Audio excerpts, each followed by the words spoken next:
Oi pessoal, tudo bem com vocês? Estamos aqui para mais uma aulinha do assunto figuras de linguagem. Essa é a parte 2, a gente já postou a primeira parte, eu espero que vocês tenham gostado. Figuras de linguagem é um assunto em que a gente tem que dividir mesmo, porque são muitas figuras.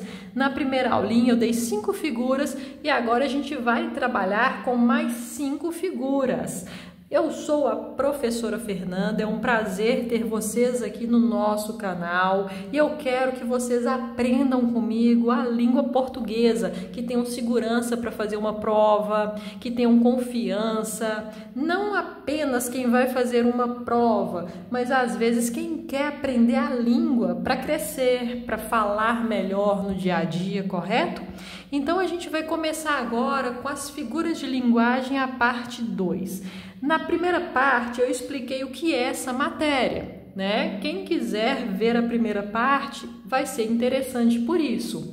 Mas agora, para a gente ser bem objetivo, não perder tempo, já vamos começar. Vamos ver nossa primeira figura? A primeira figura de hoje se chama prosopopeia. Antigamente tinha acento aqui, hoje não tem por causa do novo acordo ortográfico, perdeu o acento. Bom, essa figura de linguagem, ela também pode ser chamada de personificação. Quem já ouviu falar em prosopopeia ou personificação? Vejam bem, a prosopopeia ou personificação, o que eu vou fazer? Personificar.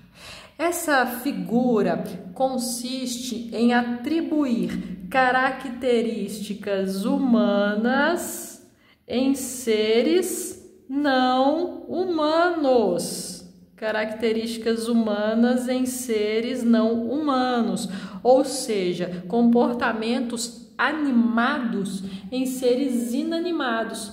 Pode ser coisa, objeto, ou até mesmo animais. Coisa que acontece muito nas fábulas, para quem lê muito texto aí, né? Fábula é um texto em que os animais têm comportamentos humanos. Então, a prosopopeia é uma característica forte desse tipo de texto. Agora, por ela ter essa capacidade de transformar seres inanimados em animados, tem alguns gramáticos que também gostam de chamar essa figura de animismo, porque eu vou dar ânimo àquilo que não tem vida. Vamos pensar agora num exemplo? Olha só esse. A lua banha a solitária estrada. Como que a lua pode banhar? Como que a estrada pode ser solitária? A gente tem muitos exemplos e muitas frases de prosopopeia. Olhem só. A floresta gesticulava nervosa diante de um fogo que a consumia. Como que uma floresta pode ficar nervosa? São características humanas que a gente está inserindo em seres não humanos.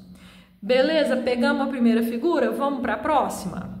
A nossa próxima figura se chama catacrese e ela sim está presente demais no nosso dia a dia. A gente fala catacrese quase o tempo todo e não percebe. O que seria uma catacrese? A catacrese é um conceito, vamos colocar, inadequado, incorreto, errado, que a gente coloca em algo. Mas é um conceito inadequado ou errado não porque a gente não saiba o que é aquela coisa, mas é porque realmente na língua não se teve um conceito para aquilo. Então a gente aproveitou de outro. Vamos ilustrar para vocês entenderem. Quando eu falo assim, todos embarcaram no avião. Isso é uma catacrese. Por quê?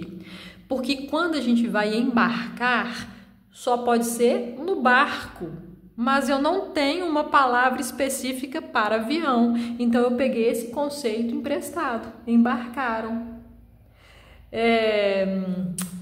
Ele enterrou um alfinete no dedo, catacrese. Se ele vai enterrar, só pode ser na terra. Então eu usei um conceito inadequado. Olhem outra. O menino montava a cavalo no pobre cão. Se ele vai montar a cavalo, tem que ser no cavalo. Mas eu não tenho, né, uma outra palavra para expressar aquilo. Agora, a catacrese, ela não ocorre só em frases, ela ocorre em expressões, igual eu falei do dia a dia. Por exemplo, o céu da boca, dente de alho, braço da cadeira, pé da mesa, né, braço do sofá, a boca do estômago, cabeça de alho, dente de alho, cabeça de repolho, né? Enfim, tem muitas expressões dessa figura, então a gente fica até bem familiarizado com ela, não é verdade? Então vamos agora para outra figura. Agora a gente tem aqui a sinestesia. Quando a gente fala em sinestesia, vocês vão pensar nesse S aqui e vão lembrar do S da palavra sentidos, sensações.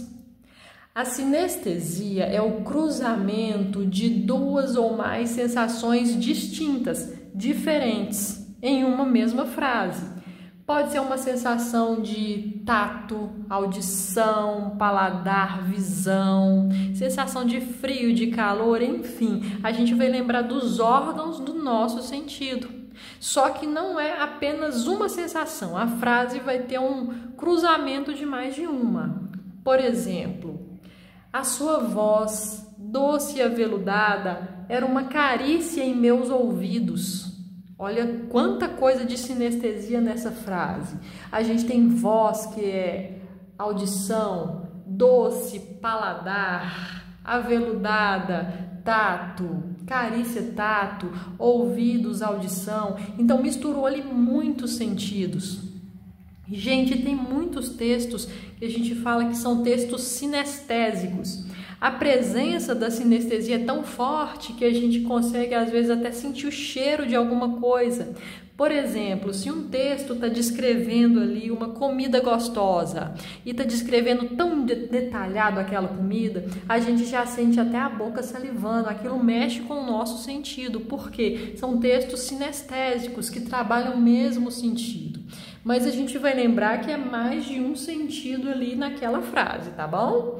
Então vamos para a próxima figura. Se vocês estão gostando aí da nossa aulinha de figuras de linguagem, curte aí para nós e compartilha com os amigos, tá bom?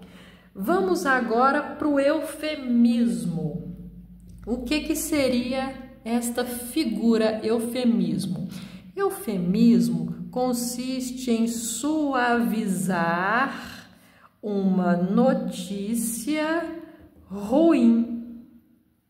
Ou seja, eu tenho que dar uma notícia ruim a alguém, só que eu vou falar de uma forma indireta, para que ela não pareça tão assim, não choque muito a pessoa. Então é uma notícia ruim, uma coisa mais pesada, dada de uma forma mais assim, suave. Por exemplo, quando eu falo que fulano partiu desta para melhor. Eu não falei diretamente fulano morreu, mas eu falei que ele partiu desta para melhor, isso é um eufemismo. Olha um outro eufemismo aqui. Ele já foi hóspede do Estado por 10 anos. O que significa isso? Significa que ele foi preso por 10 anos. Eu falei de uma forma indireta. Então, vocês estão vendo que o eufemismo, ele quer falar uma coisa ruim, mas ele joga uma coisa mais suave ali. Esse prefixo aqui, eu, é um prefixo que significa bem ou bom, né? Por isso a formação aí da palavra, correto? Vamos para outra figura. Agora a gente vai falar sobre a antítese, é uma figura muito famosa também, e ela é fácil, ela não é difícil. Olha só. Antítese, eu vou lembrar desse ante aqui e a gente vai pensar na palavra antônimo. A antítese consiste na presença de palavras antônimas dentro de uma frase. O que é um antônimo? São palavras contrárias, opostas. Quando a gente fala assim alto, baixo, gordo, magro, feio, bonito. Então, são palavras contrárias presentes dentro da minha frase. Lembrando que são palavras, não são ideias. Vamos pensar no exemplo aqui de antítese. Toda saudade é presença da ausência. Olha essa frase. Presença e ausência são antônimos. Quando a bola saía, entravam os comentários dos torcedores. Então, a gente tem sair e entrar, palavras antônimas. Então, a gente fala que isso é uma antítese. Então, meninos, essa aqui foi a nossa quinta figura. A gente está dando 5 em 5 para não ficar tão cansativo. E agora, vamos fazer uma recapitulação da aulinha de hoje? O que a gente aprendeu junto? Então, primeiro a gente viu prosopopeia. O que é prosopopeia? Características humanas em seres não humanos. Depois a gente viu catacrese.